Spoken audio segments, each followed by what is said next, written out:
Exatamente às 04:07 e 32 segundos de 17 de novembro de 2025, na periferia de Pokrovsk, uma parede de neblina transformou a linha de frente em um quarto fechado. Não se via o horizonte, apenas sombras a 2 metros, ruídos de lagartas sobre a lama e o zumbido agudo de pequenas hélices cortando gotas como se fossem contas de vidro.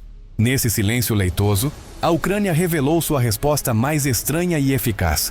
Robôs terrestres e enxames de drones FPV, guiados por visão térmica, operando como uma única criatura.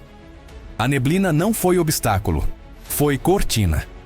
Sob esse véu, uma coluna russa avançava convencida de que a invisibilidade era sua aliada.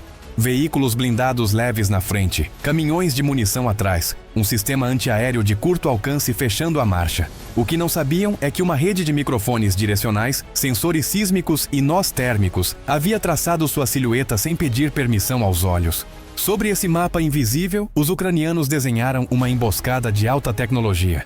As unidades em campo não gritavam ordens, murmuravam rótulos.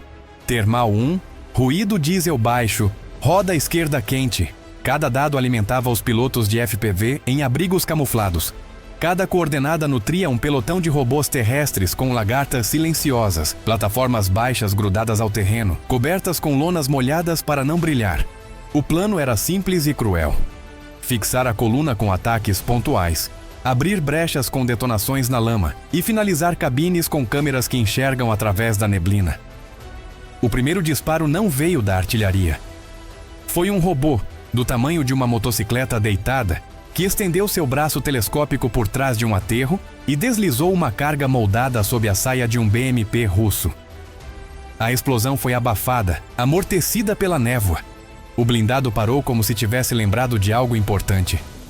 Na tela do operador, só se viu uma mancha branca se expandindo, uma pétala térmica sobre uma flor de aço.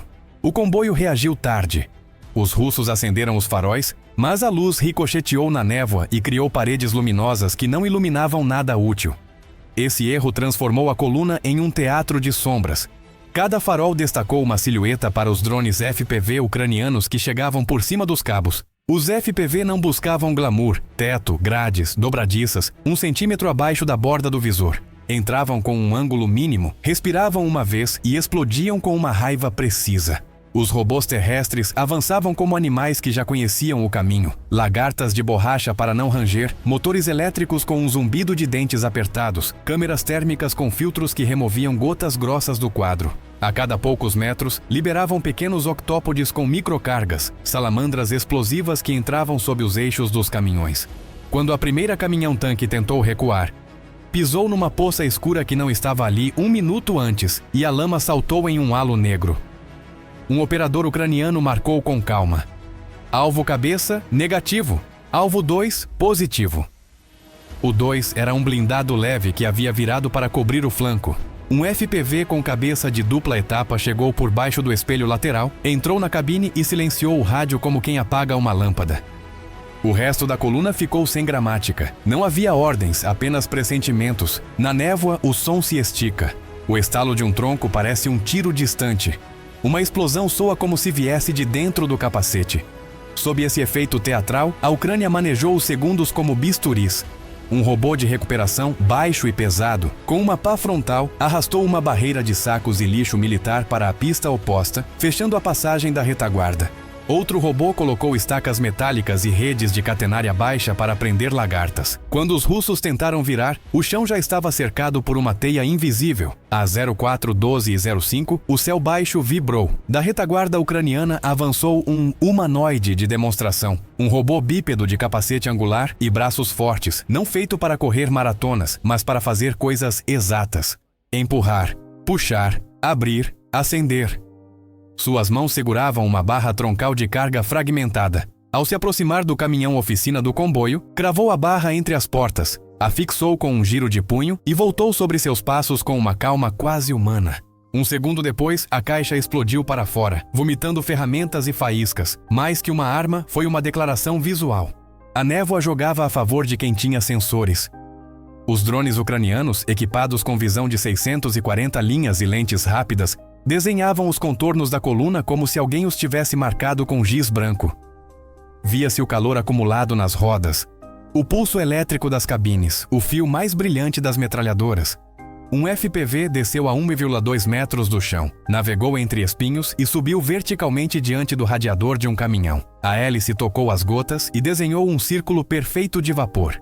Entrou. O motor tossiu uma nuvem que mudou de cor. Silêncio. Os bloqueadores russos tentaram erguer muralhas. As frequências dançaram, mas os FPV ucranianos mudaram a máscara de enlace com disciplina. Quando o ruído subiu de repente, as aeronaves passaram para modos de inércia, contaram passos virtuais e retomaram o enlace mais adiante. Enquanto isso, os robôs terrestres estenderam bobinas de cabo com antenas baixas, repetindo o sinal como faróis em uma costa densa. Uma rede que sabia tapar buracos sem pedir mapas. O grande medo sob a névoa é disparar no vazio. Os ucranianos evitaram essa armadilha usando apontadores térmicos e lasers IR, invisíveis a olho nu. Uma equipe marcava uma grade. Outra, mais atrás, enviava o FPV em direção ao brilho. Nas gravações, ouve-se respiração curta, quase esportiva, e depois um suspiro longo que coincide com o clarão dentro da cabine. Não havia gritos, havia ofício. No flanco direito, um robô quadrúpede de patas articuladas entrou por um dreno e emergiu atrás de um BTR imóvel. Em seu dorso havia um cesto com 6 cargas de 400 gramas. Com precisão de um cirurgião rural, deixou 2 sob a bandeja traseira e uma na boca do escape. Ao recuar, um dos FPV desceu como um falcão e acendeu o estopim com uma faísca destinada. O blindado se arqueou como se tivesse lembrado que pesava demais. Não houve heroísmo aos gritos. Houve números, distâncias, ângulos, tempos. Um operador pediu mais 12 metros a um robô que empurrava uma grade metálica para bloquear a via. Outro mediu 17 graus de ângulo para que um FPV entrasse pela abertura do visor do motorista. A névoa permitia essa linguagem. Matemática sobre a lama. Os minutos viraram tijolos. Com cada tijolo, a parede do comboio levantava um andar. Quando o veículo de cauda tentou avançar, 3 robôs apareceram com estacas e uma rede metálica dobrável. Em 5 segundos, o caminho virou uma armadilha para lagartas. O motorista acelerou por instinto e a armadilha respondeu com física. O blindado empinou, perdeu tração e virou uma estátua ruidosa de aço. Os russos tentaram cegar as térmicas com sinalizadores, mas a neblina devolveu o truque. Os sinalizadores viraram faróis improvisados que apontavam para o lugar errado. Cada vez que um sinalizador caía, um FPV o ignorava e buscava a sombra mais constante. Radiador, escape, junção de placas. Nesse teatro, o fogo vistoso distraiu. O invisível fez o trabalho. Uma equipe ucraniana, enterrada até os joelhos na lama, segurou antenas direcionais enquanto outra lançava drones de caixas de plástico. Não havia plataformas de luxo, havia caixas de fruta com baterias marcadas com fita. A alta tecnologia não estava no verniz, mas no cérebro da rede. O humanoide voltou à cena. Desta vez arrastou um cabo grosso, passou-o por baixo de um eixo dianteiro e o levou até uma estaca cravada por um robô de lagartas.